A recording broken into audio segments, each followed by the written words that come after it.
మాజీ మంత్రి, వైసీపీ నేత విడదల రజనీని వివాదాలు విడిచిపెట్టడం లేదు. ఒక ఇష్యూ నుంచి తేరుకునే లోపు ఆమె మరో సమస్యలో చిక్కుకుంటున్నారు. ఇప్పుడు విడదల రజని మళ్లీ చిక్కుల్లో పడ్డారు. ఐటీడీపీ కార్యకర్తలను వేధించిన కేసులో విడదల రజనీపై కేసు పెట్టాలని హైకోర్టు పల్నాడు జిల్లా పోలీసులను ఆదేశించింది. ఐటీడీపీ కార్యకర్తను పోలీసులతో కొట్టించి లైవ్లో చూశారని రజనీ ఆరోపణలు ఎదుర్కొంటున్నారు. ఇదే ఇష్యూలో ఇప్పుడు ఆమెపై కేసు నమోదు చేయాలని హైకోర్టు ఆదేశాలు జారీ చేసింది. విడదల రజని బయటకు కనిపించే పొలిటికల్ నాయకురాలు కాదన్న మాట వినిపిస్తోంది. డబ్బులతో రాజకీయాల్లోకి వచ్చి డబ్బు సంపాదించుకునేందుకు రాజకీయాలు చేస్తారని చిలకలూరుపేట ప్రజలు చర్చించుకుంటున్నారు. కేవలం సోషల్ మీడియాలో ప్రశ్నించారని టీడీపీ కార్యకర్తలను పోలీసులతో కొట్టించి లైవ్లో చూశారు. ప్రస్తుతం డిప్యూటీ స్పీకర్ రఘురామను జైల్లో వేధించినప్పుడు అప్పటి సీఎం జగన్ ఇదే తరహాలో లైవ్లో చూశారు. అయితే ఇప్పుడు పరిస్థితి మారింది. కూటమి ప్రభుత్వం అధికారంలోకి రావడంతో ఐటీడీపీ కార్యకర్తలు న్యాయ పోరాటానికి దిగారు. మాజీ మంత్రి విడదల రజనీపై ఎట్టకేలకు కేసు పెట్టించారు. అయితే పోలీసులు పట్టించుకోకపోవడంతో కోర్టు మెట్లు ఎక్కాల్సి వచ్చింది. అయితే రజనీ అక్రమాలు అన్నీ కావు. ఓ స్టోన్ క్రషర్ యజమాని దగ్గర కోట్ల రూపాయలు వసూలు చేశారని విజిలెన్స్ తెలిపింది. కానీ కేసులో పెట్టలేదు. భూములు ఆక్రమించారన్న ఆరోపణలు కూడా ఉన్నాయి. కానీ ఆమెపై ఇప్పటివరకు ఎలాంటి చర్యలు తీసుకోలేదు. ఇటీవల ఎన్నికల్లో గుంటూరు నుంచి పోటీ చేసిన విడదల రజని అక్కడ ఘోరంగా ఓడిపోయారు. దీంతో మళ్ళీ చిలకలూరుపేటలోనే రాజకీయాలు చేస్తున్నారు. అయితే మంత్రిగా ఉన్న టైంలో చేసిన దారుణాలు విడదల రజనీని వెంటాడుతూనే ఉన్నాయి. ఎన్నికల ముందు చిలకలూరుపేట టికెట్ ఇప్పిస్తానని అప్పటి వైసీపీ ఇన్ఛార్జ్ మల్లుల రాజేష్ నాయుడు నుంచి రజనీ దాదాపు 6 కోట్లు తీసుకున్నారని ఆరోపణలు వచ్చాయి. ఇదే అంశంపై రాజేష్ నాయుడు ఆందోళనకు దిగారు. ఇలా వరుస వివాదాల్లో చిక్కుకుంటున్నారు విడదల రజని. ఇప్పుడు హైకోర్టు ఆదేశాలతో విడదలపై కేసు నమోదు విషయంలో పోలీసులు ఎలా వ్యవహరిస్తారన్నది ఆసక్తికరంగా మారింది. కూటమి ప్రభుత్వం వచ్చి దాదాపు 8 నెలలు గడుస్తున్నా వైసీపీ హయాంలో తనను వేధించిన వారిపై చర్యలు తీసుకోవడం లేదని కార్యకర్తలు ఆవేదనలో ఉన్నాయి. అయితే చంద్రబాబు మాత్రం ప్రతీకార రాజకీయాలకు దూరంగా ఉంటున్నారు.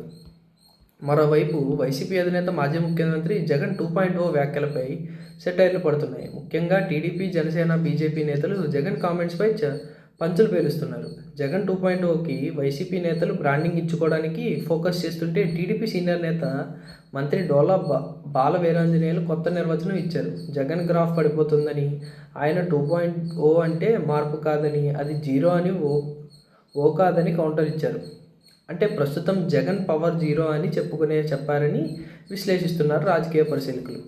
2024 ఎన్నికల్లో జగన్కి కేవలం 11 అసెంబ్లీ స్థానాలు దక్కాయి. ఆయనకు కనీస ప్రతిపక్ష హోదా కూడా దక్కలేదు. ఇటు లోక్సభ ఎన్నికలలోనూ వైసీపీ కేవలం 4 స్థానాలకే పరిమితమైంది. ఆ పార్టీకి దారుణంగా ఓడిపోయింది. దీంతో నిన్నటి వరకు ఇటు ఏపీలో అటు ఢిల్లీలో చక్రం తిప్పిన జగన్కి సీన్ అర్థమైంది. వైసీపీ నుండి వరుసగా నేతలు గుడ్ బై చెబుతున్నారు. ఫ్యాన్ రెక్కలు విరిగిపోతున్నాయి. ఇప్పటికే 4 రాజ్యసభ ఎంపీలు జగన్కి టాటా చెప్పారు.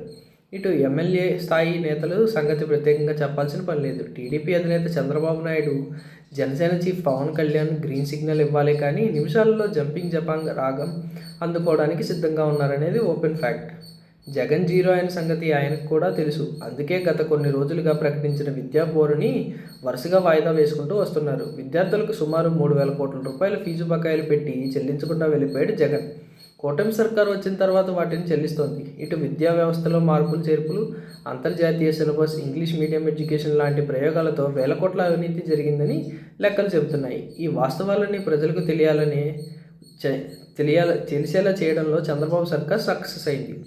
వైసీపీ 0 అయిందని తెలిసినా పైకి మాత్రం బీరాలు పలుకుతున్నాడు జగన్. రాబోయే 30 ఏళ్లు తానే అధికారంలో ఉంటానని, ఇక భవిష్యత్తు తనదే అని స్వయంగా ప్రకటించనున్నారు వైసీపీ అధినేత. తాను మారిపోయానని, రాబోయే రోజుల్లో తన 2.0 చూస్తారని ఆవేశంగా స్పీచ్ ఇచ్చారు. ఆ మార్పును జగన్లో కాదు ప్రజల్లో వచ్చిందని, అందుకే ఆయన 0 అయ్యారని ఎద్దేవా చేస్తున్నారు మంత్రి డోలా బాల వీరాంజనేయులు. మంత్రి గారి టైమింగ్కి టీడీపీ సోషల్ మీడియాలో మంచి మార్కులు పడుతున్నాయి.